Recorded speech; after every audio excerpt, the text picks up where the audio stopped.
We all know what Instagram is, a social media platform utilized by millions of people to share about their lives through pictures. Instagram profiles are becoming a staple part of our culture and our social lives. But now, people are creating a new type of Instagram profile, a Finsta.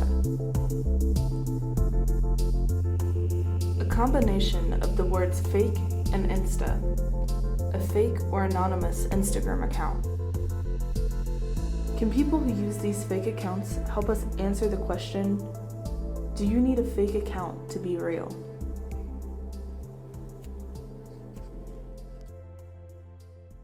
Alright, so we're good, we're rolling. When I was younger, my mom forbid me to have social media. So I didn't actually have an Instagram till my freshman year of college. Yeah. Actually, I didn't really have any social media till I was like 18. My mom didn't want it for me only because she was worried about my well-being. She's been stalked a couple times by boyfriends, and she's just worried about the same thing. She doesn't want me to be stalked online. If someone were to look at your Instagram profile... So they would see more or less pictures edited. More or less, those are pictures that are more fake than the ones I post on my Finsta. Actually, I do consider my Finsta to be more real than my actual. So. Oh, we're about to... Yeah, we are rolling. Cool. I don't like being polite on the internet. And I used to have a different Finsta, but it got permanently banned.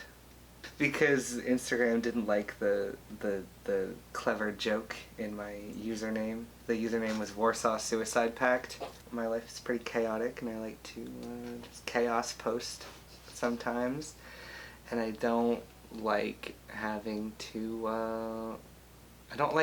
look nice or to appear as though things are going well for me on the internet, because that's generally not the case.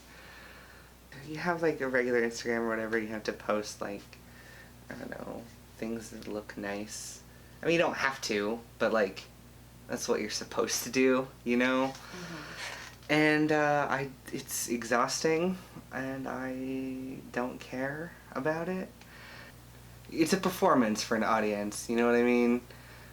Like a curated version of your regular life on a real Instagram.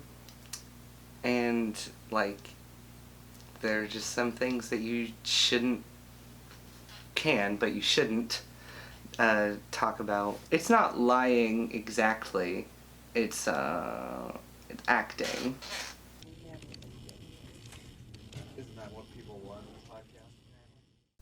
I'm Dr. Mark Lehman. I'm an associate professor at Northern Kentucky University in the communication department. Really a sociolinguist, so I study sociological, social organizing through a language lens. Theoretically, we're talking about working through the autonomy question, right? How much are you, and how much do you have the power, the efficacy, the power to create your identity and be who you want to be, and how much are other people creating you? That's kind of what social media has been about since the beginning, right? Is that you have a certain amount of anonymity. There's a mediated distance between you and the people you're talking with or interacting to. So it's not really a surprising phenomenon that people are just going all the head and all the way and just making fake identity to begin with the whole account, and having multiple accounts and living out, we would assume, different facets of their preferred identity through different accounts. A Finsta. I guess you could say it's just a fake account where you post your actual thoughts, feelings, stuff you wouldn't post on your actual account. It portrays emotion more. It's kind of like random pictures that people don't generally see on my other account. So I just post whatever comes to my mind, which is a lot of things. Only the people that I let follow me see like the real me. So I feel more comfortable when I post stuff on there because I'm like, I don't have to hide who I am, versus on my other account, I only portray one side of me, which is the only side that people typically see it. Finsta is just pure stream of consciousness. Because I can just say anything, and it just really doesn't matter. It's a lawless wasteland, and that's what I prefer. Well, I post like a lot of my writing and stuff there, and people are very sweet about that, which I love to see. That makes me feel very nice. But also just like sometimes folks will reach out to me if I'm like sad posting or whatever like that, and that's very sweet as well. I mean, it's the same with any social interaction with people you don't know very well, I think. Like, you're not just gonna go up to some person you don't really know and be like, what's up? I'm fucking depressed. You know, you're gonna try to appear like you have your life together and everything. It's the same thing on Instagram. That's why you only have like people you trust at least a little bit on your Finsta. It's an outlet to like talk about things like that, but without a great deal of like commitment or expense.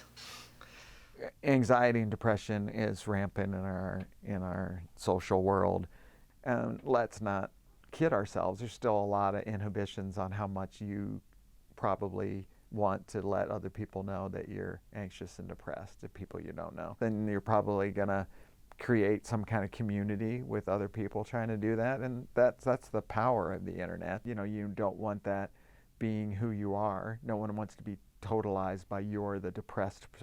I'm just going from sadness to depressed, but you're the depressed person. But how do you deal with that? But on the net, you can kind of chop those things up and put them out in bits, and who knows whether that's good. When we asked Instagram followers why they have a Finsta, you can see the reasons why people use their fake accounts are as astronomical in number as the amount of individual accounts that exist. As Instagram and our obsession to appear perfect continues to grow, so will fake online accounts such as Finstas for users to truly express who they are.